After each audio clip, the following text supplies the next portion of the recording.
What's new, fathead?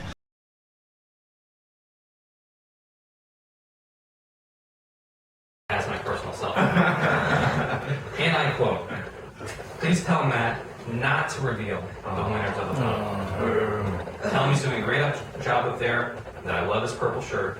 But we want someone much more exciting to announce the winner of the contest.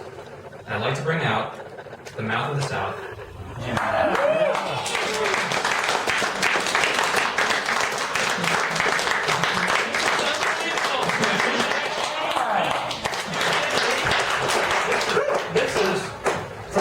This is awesome. You know, I've got to say this. I was scared to death a while ago that you were going to. I did his theme music back in WCW, okay? And it's Diamond Dallas Page. The other legend that I happen to manage on WrestleMania 1, okay? King Kong Bundy. Yeah. I've got to be the worst manager in the world. I traded Bobby Heenan, King Kong Bundy for Adrian Adonis and Dino Bravo. We never won a match after that. I don't know what really happened.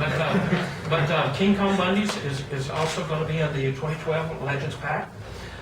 Also, a tag team that I really enjoyed and loved back in the day, because they would always give my tag team so much problems. The Brainbusters, which would really be Tully Blanchard and Iron Anderson. You know, Ned Wilson is the Hart Foundation, the Rougeau Brothers, or Honky Tonk and Greg is Rhythm and Blues, or the Terry Funk and Dory Funk, some of the teams that I managed then. But the next one's very special.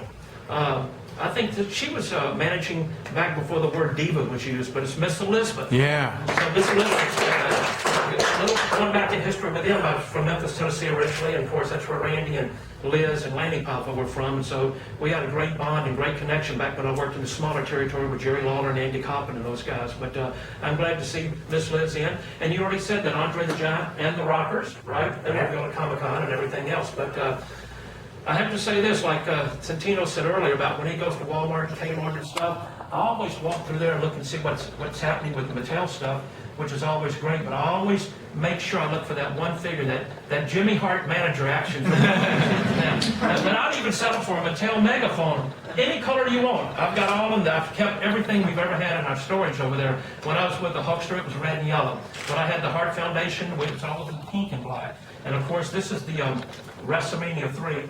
From Detroit, of course. So, of course, it's had a few touch-ups. You can say it's got a few little cracks into it. So, but man, it's so fun being here today. And like I said, if anybody's got any questions of anything, I'd like to try to answer them for you if I possibly can. But I saw Santino's action figures a while ago, and it's the hair. You're right, Santino.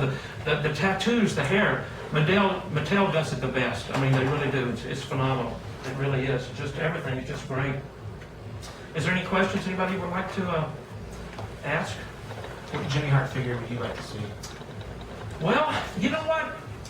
I think maybe with the Hart Foundation. I always, you know, I love my Nasty Boys being with them. I like Earthquake and Typhoon and everybody and the Rougeau Brothers. But being with the Harts, it was always kind of special. We had like a 4-year run. And it was a lot of fun. The craziest thing that happened to me, every time my guys had the belts, I'd always turn on them. The Hearts were the champions. I turned on them for the Nasty Boys who didn't have the belt. Then when the Nasty Boys had the belts, I turned on them so I could manage Money Inc., you know, which was, of course, Irvin R. Shyster and Ted DiBiase.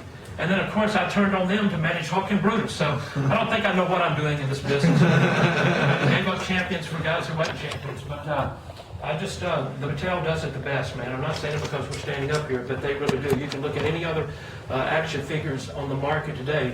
Go and compare them. Pick them up, which I always do, and look at them. But this is the best detail. It's just, everything is so good. These guys put together is phenomenal. It really is. Any questions from anybody? Have you signed a deal with Mattel yet? You know what? That's a very good question. I better talk to my manager, which is me, which, like I said before, I'm the worst manager.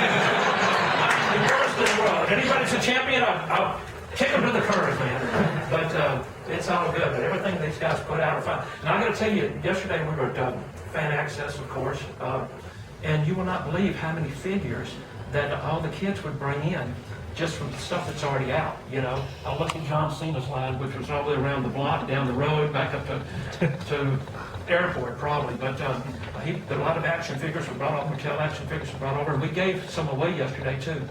some of the new ones, and the people were really excited about it. It really was. But like I said, man, this is the best stuff. I mean, you can look at all the details on everything that's here. It's phenomenal. I mean, it really, really is. It's really taken, especially the legend stuff. Look at the Warrior stuff with the, and you know what? This is exactly the stuff these guys wore back then. I mean, just everything, even Steamboat. That's great though. Look, down to any detail with Bret Hart with the Canadian flag. That's great. Sure is. But like I said, we're happy to be here. I know Santino is, and I'm definitely happy. I'm happy to be anywhere at my age. When I look at the mirror, I said, did I really get paid for doing this all these many years? I've had so much fun doing it. I mean, I still feel like I'm 18 years old, which is really a stretch of my imagination looking back that far. But you know, I've had a good run. It's been great, and still be able to come back and do Summerslams and WrestleManias and do all the radios and TVs behind the scenes. I still have a great time doing it. So it's fun, man. It really is. Anybody else? Any questions or anything? Who would you manage now? You know what? Gosh, everybody is so cool, and there's so many great possibilities. You know, Alex Riley's great. I think he's going to be something in the future. Alex Riley's good. Wow, you really caught me off guard. You know what? My whole thing is always colorful. Anybody that's colorful. But of course, you know, Santino's pointing to himself back there. That's beyond a shadow of a doubt. I'd love to have him because he's such a great character, because I think the fans really have embraced him so much, and I think the little snake figure, the hand puppet, or whatever, I don't know what they're going to call it yet, I think that's going to be a major, major seller for the WWE, because I know when Mick Foley had Mr. Socko out, I mean, that was just tremendous, but kids love this stuff, you know, and when kids love to go to the matches, they're going to have to bring the parents, because the kids can't drive that young. So they're, you know, it's so funny having 3 kids myself, which all of them are grown. But I mean, back in the day, no matter whether we had money, back before I got in the wrestling business, I was in a group called the Gentries, a little bit of music back then. We had One Hit Wonder, A Million Summer Called Keep On Dancing back in the day. But still, whatever I took my kids, whatever they wanted, you were going to get it. And I think that's the great thing about all these action figures here. You know, the parents are going to come, and the parents are going to, if the kids want it, kids are going to get it. So, but I'm just telling you, it's just unbelievable, all the details and all this stuff. You know, it's just phenomenal. I mean, it really is phenomenal. In the words of the Miz, this is awesome, right? This is great. Anything else? Yes. Any memories on Randy Savage, considering his recent passing? Well, you know what? Talking about that, the day that it happened, I was going to be in San Jose for one of those autograph kind of Comic-Con things for the wrestling business. Lanny Poffo, his brother, had called me earlier that morning because he had taken a 6:30 flight out. He was changing planes in Dallas to go there. So Lanny called me because he was going to tell me, he said, look, Jimmy, I left early, but the weather's so bad here, my plane's going to be about 4 or 5 hours late getting into San Jose. Have you got the promoter's number? I called him back, had the promoter's number.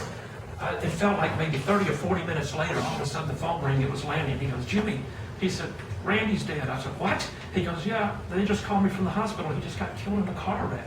And I was already showering up, so I knew I wasn't dreaming, but I felt like I really was. And it just happened not too far from where I live. And immediately I called WWE to tell them about it. But if anybody but Lanny had told me, I would have never have believed it. But that happened so quick. But back in the day, when there was fall territories back then, I was in the Memphis territory with Jerry Lawler and Andy Kaufman and all that. So that's when Randy, he was kind of running an opposition territory against us. And I remember they would challenge us, but Jerry Jarrett, who was our promoter back then, him and Lawler on the territory, he'd always say, whatever you do, don't talk about the opponents, don't talk about the competition. He said, pretty soon they'll join us. And he was right. So later on, Randy, got with our Memphis Championship Wrestling back then, and I managed Randy a little bit down there, and Liz wasn't managing back then.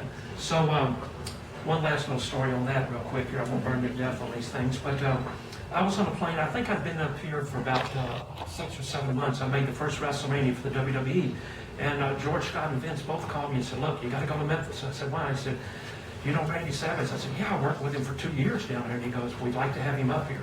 So I went down there. At the time, Randy was selling Amway or Amshack, or one of those things on the side back then. So back then, the territories, WWE was plucking a few names out of different little areas here and going to have this show called WrestleMania, of course, that was taking place. So I got back down there, so I called Mr. Coffey in the building. I said, Mr. Coffey, Jimmy, he goes, how are you doing up in New York? I said, man, I love it. It's unbelievable. I said, can you put Randy on the phone? I've got somebody who wants about $200 worth of ammo. I couldn't smarten him up. I didn't know he was telling me. So he went and got the phone. Randy goes, okay, yeah, what's going on? I said, Randy, I lied about it. I said, Richard's taking WWE wants you. He goes, where can I meet you? So I said, where do you want to meet? So we met over by the gym, and I gave him the number. We talked about what was happening up there, and he said, do you think they'll bring Landy and Liz? I said, Randy, to get you, they'll probably bring Angelo, your father, too, up there, which was great, by the way. So they made the connection, and I was with Randy and them the first couple of months up here, showing them around and doing stuff with them. But, you know, it's a horrible thing to take. You know, we lost so many guys already, but Randy was definitely a shock and really wasn't prepared for it. But like I said before, just everybody this company here is bringing everybody so much back to life just by looking at the action figures and looking how well they're done. And like I said, you could compare them to anybody on the market. This blows everybody away. So it really does. Anything else?